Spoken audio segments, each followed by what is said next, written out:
آج ہمارے یہاں الیکٹرانک میڈیا کا دور ہے، انٹرنیٹ کا استعمال عام ہو گیا ہے، واٹس اپ اور اسی طرح فیس بک اور دوسری چیزوں پر آج کل تو واٹس اپ کی بڑا دورہ ہے اور بڑی تیزی کے ساتھ خبریں ادھر سے ادھر ہوتی ہیں۔ حدیثیں آتی ہیں بغیر حوالے کے، حدیثیں کبھی حوالے کے ساتھ بھی آتی ہیں، حدیث نمبر بھی ہوتا ہے، لیکن وہ حدیث نہ اس جگہ ہوتی ہے نہ اس نمبر پہ ہوتی، کئی مرتبہ چیک کیا ہے کئی چیزوں۔ تو ایسی حدیثیں، ایسے پیغامات جن وہ بغیر حوالے کے ہوں اور حوالے کے ساتھ بھی ہوں، جب تک آپ کسی سے اس کی تصدیق نہ کر لیں کہ حوالہ درست ہے کہ نہیں، اسے آگے نہ پہنچائیں۔ اسی طرح بعض میسج ایسے آتے ہیں کہ فلاں جگہ یہ ہو گیا ہے، مسلمانوں کے ساتھ یہ زیادتی ہو رہی ہے اور کسی کو خبر نہیں ہے۔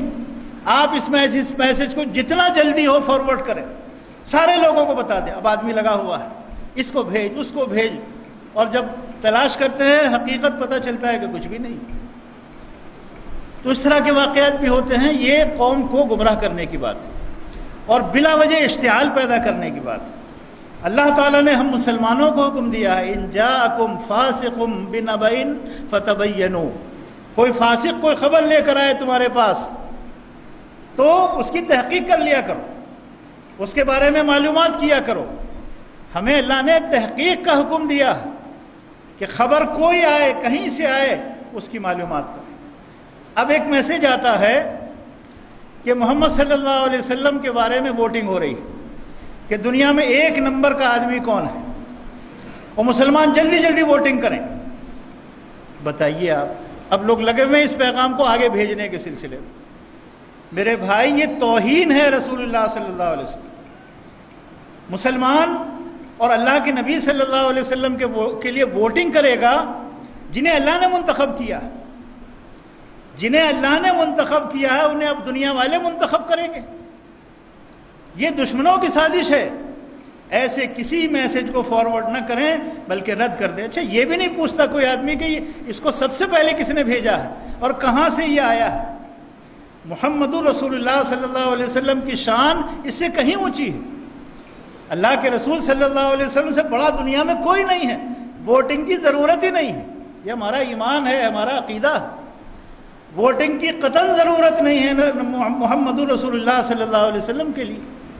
آپ سے بڑا کوئی نہیں قیامت تک، آپ سے بڑا مقام کسی کا نہیں، بڑی فضیلت والا کوئی نہیں ہے، اللہ کے بعد آپ کا مقام ہے۔ تو ووٹنگ کی ضرورت ہی نہیں ہے اس پر، یہ سازش ہے دشمنوں کی۔ اسی طرح اسلام کے لیے ووٹنگ ہوتی ہے۔ اسلام اللہ کا نازل کیا ہوا دین ہے، اس کے لیے ووٹنگ کی ضرورت نہیں۔ اللہ نے فرما دیا ان الدین عند اللہ الاسلام، اللہ کے نزدیک دین اسلام ہے، ووٹنگ کی ضرورت نہیں، کوئی ووٹنگ نہیں۔ اللہ کا دین ہے، اللہ کا منتخب کیا ہوا دین ہے اور قیامت تک کے لیے ہے، اس سے اعلیٰ اور ارفع دین کوئی نہیں۔ اور اس کے علاوہ تمام ادیان باطل ہیں، تمام ادیان باطل ہیں، کیونکہ اللہ تعالیٰ نے فرمایا وَمَن يَبْتَغِي غَيْرَ الْإِسْلَامِ دِينًا فَلَن يُقْبَلَ مِنْهُ، اسلام کے علاوہ کوئی اور دین قبول کرو گے اللہ کے یہاں قابل قبول نہیں، اللہ اسے قبول نہیں کرے گا۔ تو دین کے لیے ووٹنگ اور محمد رسول اللہ صلی اللہ علیہ وسلم کے لیے ووٹنگ یہ قطعی طور پر جائز نہیں ہے، اور ان چیزوں میں حصہ لینا مسلمانوں کو بچنا چاہیے۔ تو ان تمام چیزوں کا خیال رکھیں۔ واٹس ایپ پر کوئی بھی دینی بات ہو بغیر تحقیق کے اسے آگے پہنچانا یہ کسی کے لیے بھی جائز نہیں ہے۔ اللہ تعالی ہم سب کو دین کی صحیح سمجھ عطا فرمائے۔ اقول قولی ھذا واستغفر اللہ لی ولکم ولسائر المسلمین انہ تعالی جواد کریم ملک بر رؤوف رحیم۔